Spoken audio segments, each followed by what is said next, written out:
Então, 3. Pessoas aprendem aprendizagem de novos comportamentos. Na verdade, superação e mudança tem a ver com aprender coisas novas. Ou recuperar coisas velhas de uma nova forma diferente. Então, na verdade, vocês estão aprendendo coisas novas, vocês estão conectando coisas novas. Guardem uma coisa muito importante na programação linguística. Se vocês estão passando por uma experiência que é positiva ou não positiva, você ainda está passando por essa experiência exatamente da maneira que você está passando, porque você, de alguma maneira, ainda está repetindo as coisas de uma determinada sequência. Você ainda está vendo, ouvindo e sentindo as coisas de uma determinada maneira, de uma determinada forma. Quando você faz de outra forma, você tem uma outra experiência. Então, na verdade, quando você fala sobre aprender técnicas para completamente mudar, você fala em aprender a sequenciar coisas de maneiras diferentes. E a PNL entende, estuda profundamente como funciona a mente consciente, inconsciente, a fisiologia, a mudança acontecendo, e faz com que você possa se abrir para novas possibilidades a respeito de tudo isso. Então, tem alguns conselhos fundamentais que vão ser a base de tudo aquilo que a gente vai estar fazendo, não só neste final de semana, mas em outros finais de semana também, ao longo da formação aí. Eu ainda devo ver vocês aí no futuro no Master, em outras formações que a gente vai ter, em alguns cursos específicos, mas esses são os princípios que servem para tudo isso. Pessoas aprendem novos comportamentos criando mapas mentais dentro do sistema nervoso. Dentro dessa metáfora, nós criamos mapas, ou seja, o que determinada coisa significa. Determinadas pessoas, determinadas coisas que dizem para a gente aprendeu que aquilo pode significar uma coisa ou outra. Então, de repente, a gente aprende que a pessoa, quando fala com a gente, fica calada porque ela não deve gostar da gente. A gente colocou isso no nosso mapa. De repente, como um caso que eu já vi, de um cliente, o cara achava que ia ser despedido, porque a chefe tinha 3 dias que estava fechado e não falava com ele. Olhava para ele assim, tal, passava, ficava quieto, e falou, então você veio demitido, não fala mais comigo. E quando ele já estava sofrendo por essa história, ele se deu conta, descobriu lá num determinado momento, como ele falou, que a chefe havia perdido um dente aqui na frente e ela não podia sorrir porque ela estava com um pouco de infecção, então não podia imediatamente colocar o repositor, então ela estava discretamente ficando na dela. Então, na verdade, a pessoa tinha um mapa a respeito do que significava aquele comportamento e passou a reagir de acordo com esse mapa. Na verdade, nós reagimos aos mapas muito mais do que a realidade. Diltz nos fala de uma coisa muito importante, que existe o jogo externo, e Diltz ele se refere a Tim Gallwey, mas ele está divulgando isso, então eu posso botar ele como referência.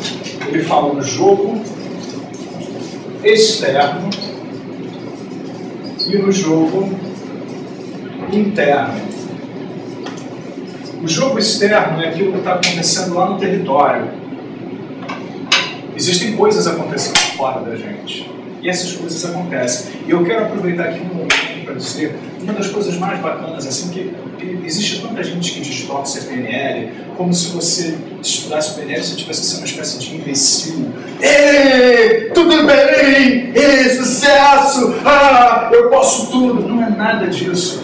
Sabe, eu tive um Diltz agora há pouco tempo, ele dizia assim, olha, uma das coisas que eu aprendi com Stephen Gilligan, é uma coisa muito importante, que na verdade a vida vai pegar você. Então você tem que desenvolver seus recursos, mesmo desenvolvendo, ela vai pegar você. E aí você vai se reestruturar de novo.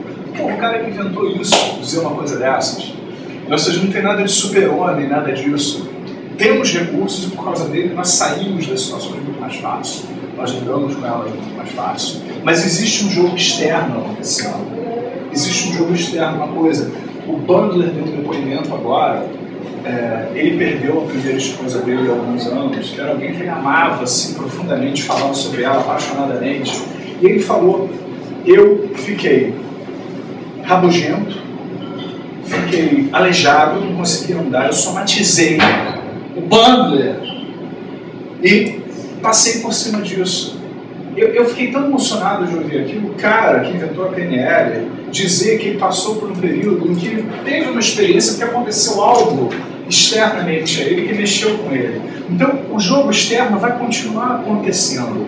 Mas, se você trabalha o jogo interno, por isso o diário, o trabalho pessoal, se você traz a PNL turma para a neurologia completamente, o que acontece? Você começa a reagir melhor ao jogo externo. Ele vai continuar lá. Algumas coisas acontecem. E elas vão continuar a acontecer. Mas você, dentro de você, vai fazer de uma determinada maneira diferente. Então, por isso que a gente faz esses mapas e a gente reage a eles. Nós nos damos a oportunidade de rever esses mapas. Porque você revê não só o que está nesses mapas, porque o mapa ele não é só de informações, o mapa tem a ver com tem uma programação. É como se fosse um programa de computador. Né? A gente vê isso quando a gente trabalha em estratégias, a gente vê que as pessoas seguem determinados programas específicos. Diante de uma situação, eu vejo determinada coisa, depois eu sinto tal coisa, depois eu falo tudo mesmo. Será que eu deveria? Então, na verdade, isso tudo é um mapa que a pessoa passa por causa disso. E quanto mais completos forem esses mapas, maior será a probabilidade de se conseguir um novo comportamento desejado. Então, é muito importante que você se dê a oportunidade. Lembrando do plano de novo, a decepção requer um planejamento específico. Se você só tem uma forma para ser feliz, uma maneira de se apresentar para o seu público, qualquer coisa que dê errado, você vai ficar mal, porque você só fez uma escolha.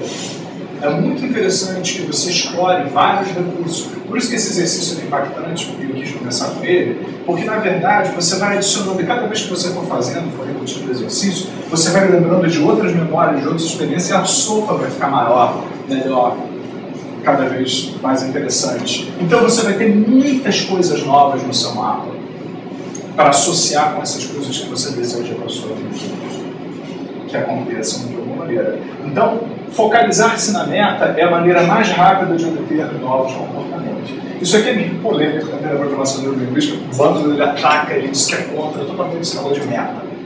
Né? Existem coisas que precisam ser feitas. Mas deixa eu explicar. Na verdade, ele não é que ele seja contra a meta. Ele acha que você tem que melhorar como um todo. Ele acha que o equilíbrio de você ficar meta, outcome, é você perder o foco do todo, da reestruturação completa. E eu acho 10 isso mesmo. Mas eu reconheço também que até para construir esse todo, você vai conquistando territórios. Você vai trabalhando pontos específicos. O coaching integral também pode ser contextualizado a isso? Sim. Sim, o que ele chama a atenção, que eu acho interessante, é você não ficar só hipnotizado por meta. Eu acho que isso faz todo sentido. É como se, então a minha meta, tá, você tem uma meta, mas você é uma pessoa, você tem uma dinâmica. Então eu acho muito importante você trabalhar com essa dupla percepção. Eu tenho coisas específicas que eu estou trabalhando e eu tenho um todo que está se estruturando. E é importante você ter explicitamente essa percepção. Claro, você agora tem o objetivo de passar num concurso público, ou se tornar um palestrante, ou conseguir ter um relacionamento de maior qualidade, pessoal, profissional, afetivo, sexual.